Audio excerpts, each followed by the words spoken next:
Pernahkah kamu merasa bahwa ada dua versi dirimu yang saling tarik-menarik? Satu sisi berkata, "Aku ingin berubah. Aku ingin lebih disiplin." Tapi sisi lain selalu membisikkan alasan untuk menunda, untuk menyerah, untuk memilih yang nyaman, meski kamu tahu itu merugikan. Kendali diri bukan sekadar soal kemauan kuat.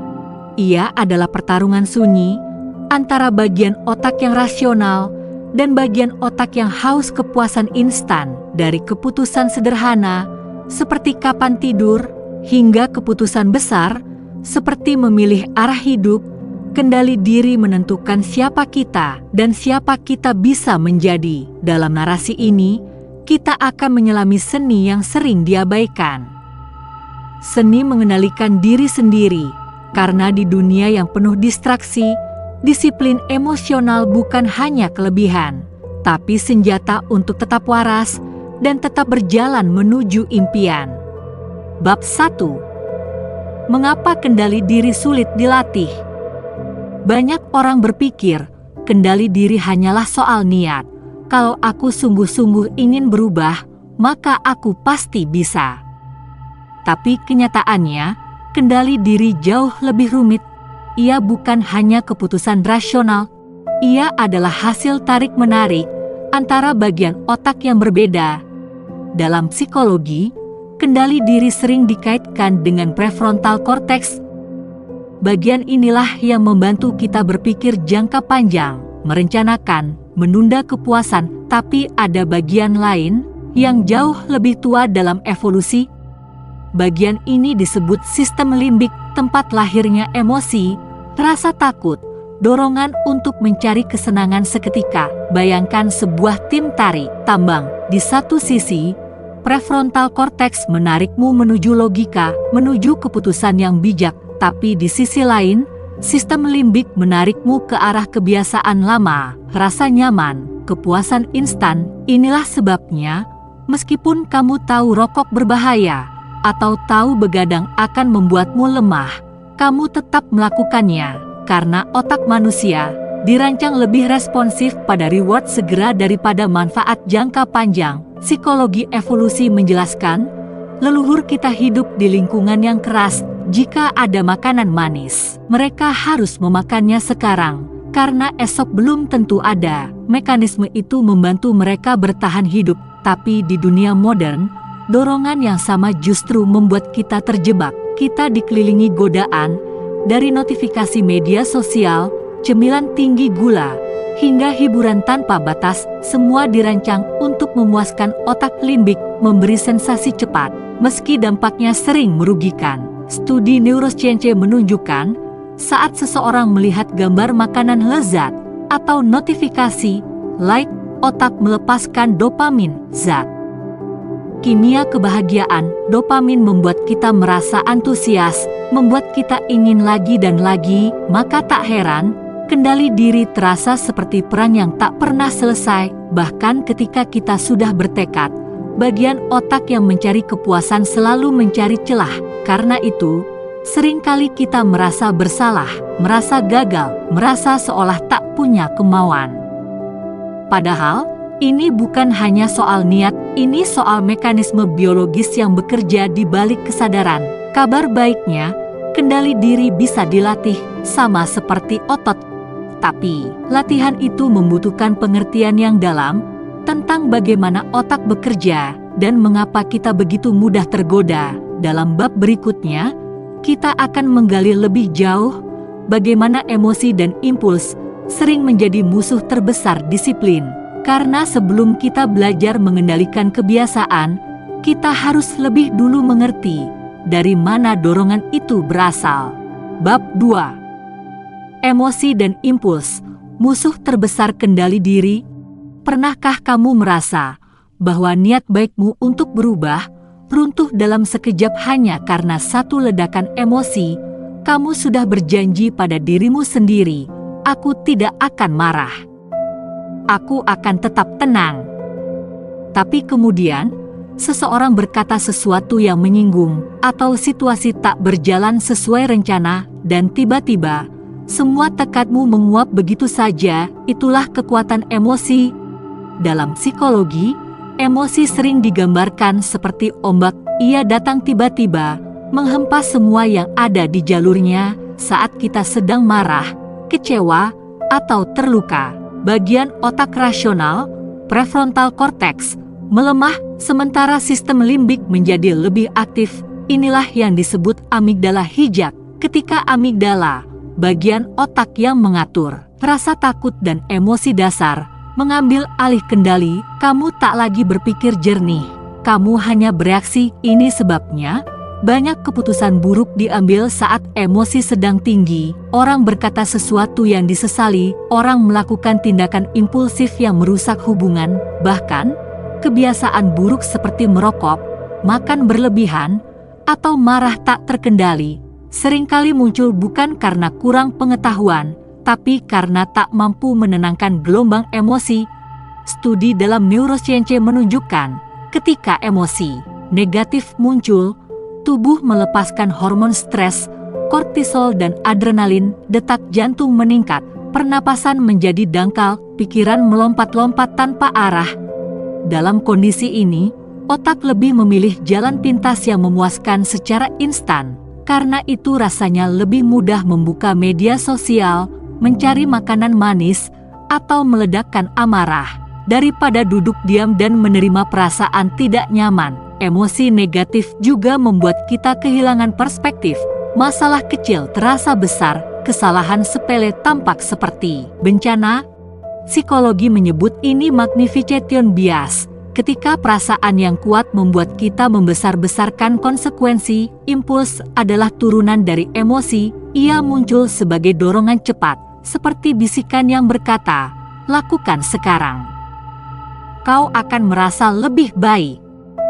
Masalahnya, impuls jarang peduli pada konsekuensi jangka panjang. Bayangkan seseorang yang sedang diet. Saat sedih, ia melihat camilan kesukaan, impuls berkata, hanya sedikit saja. Tapi ketika rasa bersalah datang setelahnya, penyesalan pun muncul. Lingkaran setan pun terbentuk.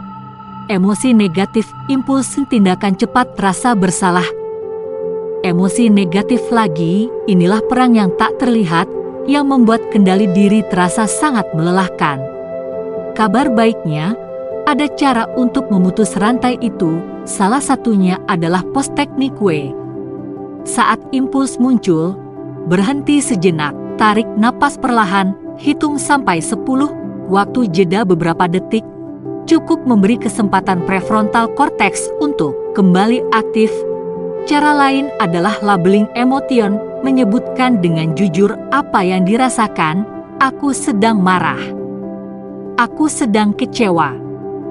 Aku sedang takut.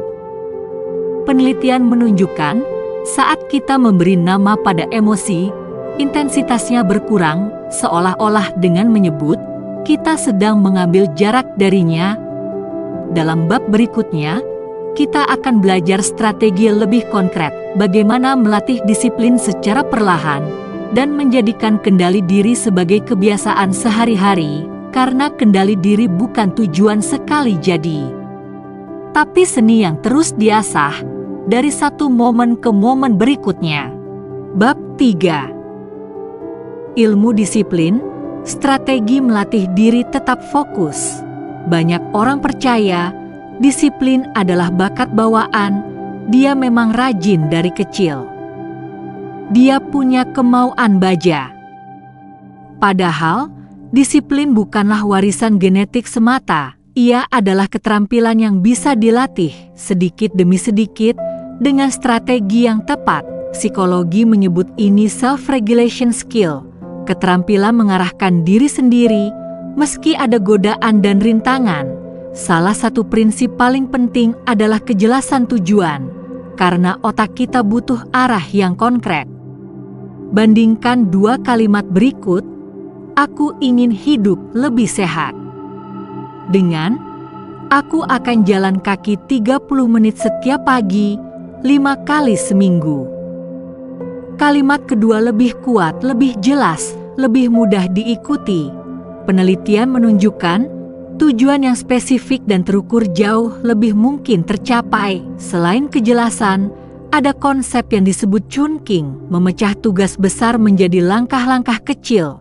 Saat kita melihat target yang terlalu besar, otak merasa kewalahan, motivasi pun turun. Tapi saat langkahnya sederhana, kita merasa lebih sanggup memulai. Misalnya, jika ingin membaca satu buku, jangan berpikir, aku harus menyelesaikan 300 halaman.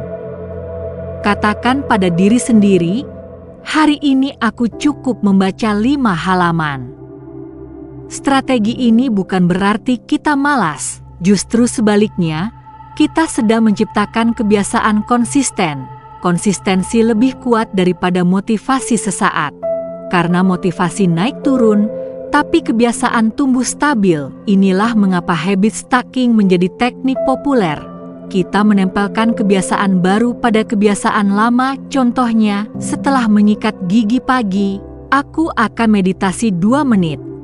Kebiasaan lama menjadi pemicu kebiasaan baru. Lama-kelamaan, aktivitas itu terasa otomatis. Ada satu aspek lagi yang sering diabaikan, lingkungan. Banyak orang mengandalkan kemauan, padahal lingkungan yang mendukung jauh lebih efektif. Jika kamu ingin mengurangi konsumsi gula, jangan hanya berkata, "Aku harus kuat." Pastikan rumahmu tak penuh cemilan manis. Jika ingin lebih fokus bekerja, singkirkan notifikasi ponsel saat jam produktif. Karena lingkungan adalah cermin dari prioritasmu. Dalam psikologi perilaku, ini disebut chaos architecture. Kita merancang sekitar kita agar keputusan sehat menjadi lebih mudah. Ada pula teknik yang dinamakan implementation intention, yaitu membuat rencana spesifik kapan dan di mana kebiasaan akan dilakukan. Misalnya, setiap Senin sampai Jumat, jam 7 pagi, aku akan menulis jurnal di meja kerja. Rencana seperti ini meningkatkan peluang berhasil hingga 2 kali lipat. Tapi yang tak kalah penting, belajar memaafkan diri sendiri ketika gagal.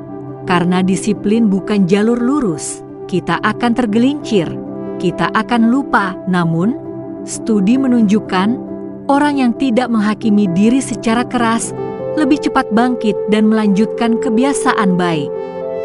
Disiplin bukan tentang kesempurnaan, tapi tentang kemampuan memulai ulang lagi dan lagi.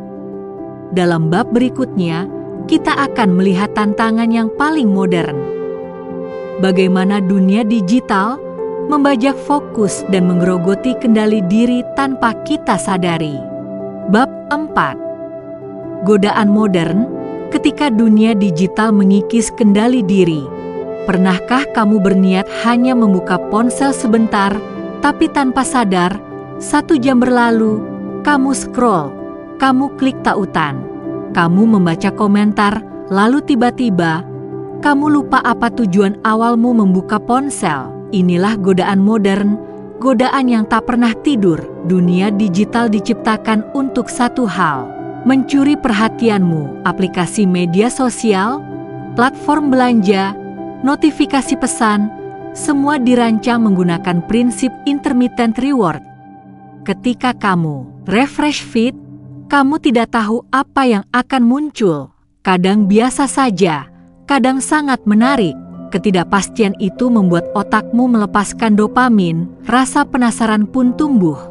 Dan seperti tikus laboratorium yang terus menekan tuas, kita terus menggeser layar, mencari sensasi berikutnya. Inilah alasan mengapa begitu sulit berhenti. Penelitian menunjukkan, rata-rata orang membuka ponsel lebih dari 100 kali sehari, bahkan banyak yang tak sadar melakukannya. Dunia digital juga memanfaatkan social validation. Loop notifikasi like dan komentar memberi sensasi diterima, diakui. Sekilas, ini tampak sepele. Tapi bagi otak manusia, penerimaan sosial sama pentingnya dengan rasa aman. Inilah jebakan lain, kita merasa harus selalu hadir, harus selalu membalas cepat, harus selalu terhubung. Lama-kelamaan, fokus pun terkikis.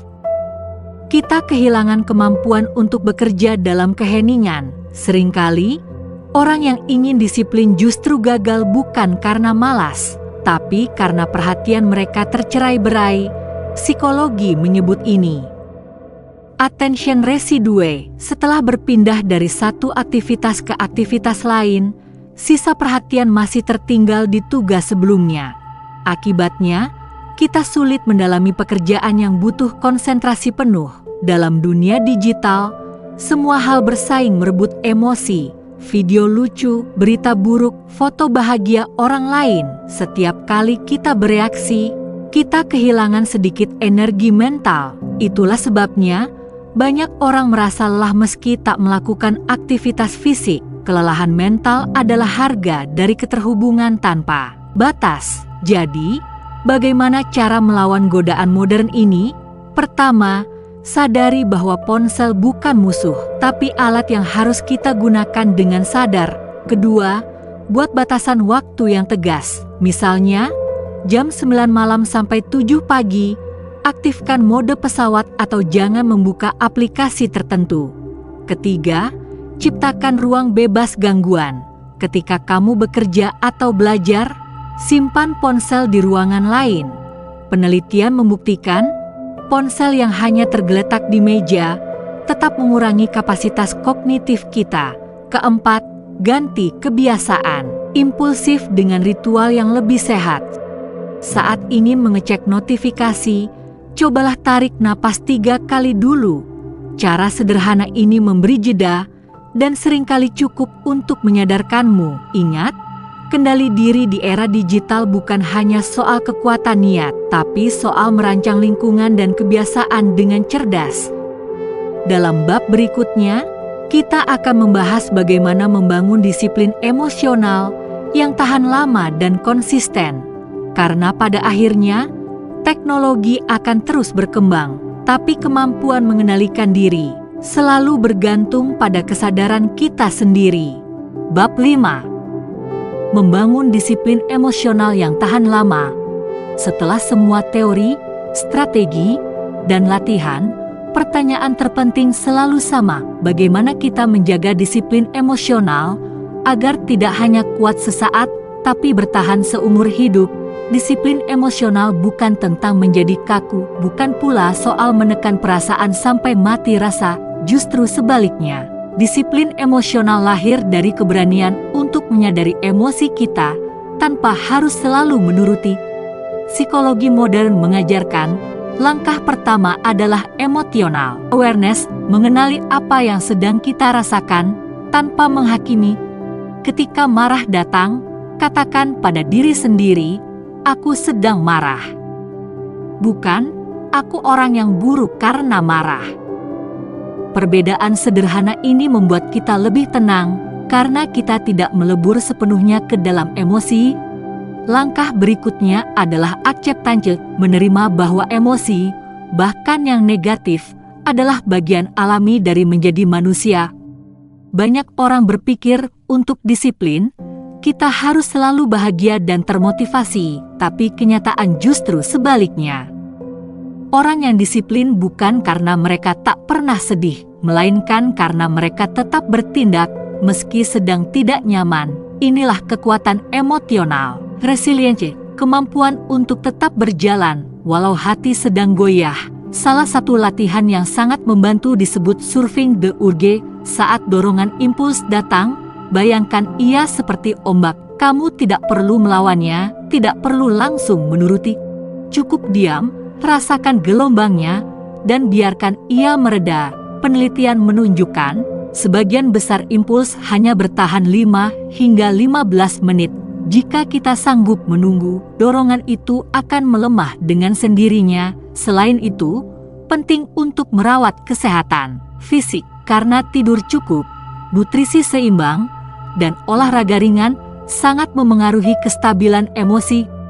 Otak yang kelelahan lebih mudah menyerah pada godaan, lebih cepat marah, lebih sulit fokus. Disiplin emosional juga tumbuh dari refleksi rutin. Setiap minggu, Tanyakan pada diri sendiri, apa yang sudah berjalan baik?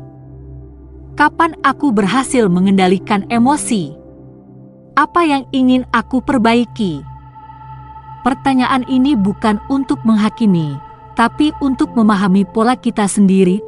Semakin sering kita merenung, semakin jernih kita melihat langkah kecil yang perlu diperbaiki. Terakhir, jangan lupa merayakan pencapaian sekecil apapun, karena otak kita butuh umpan balik positif. Sekadar mencatat, hari ini aku berhasil menahan diri tidak marah, sudah cukup untuk memperkuat kebiasaan baik.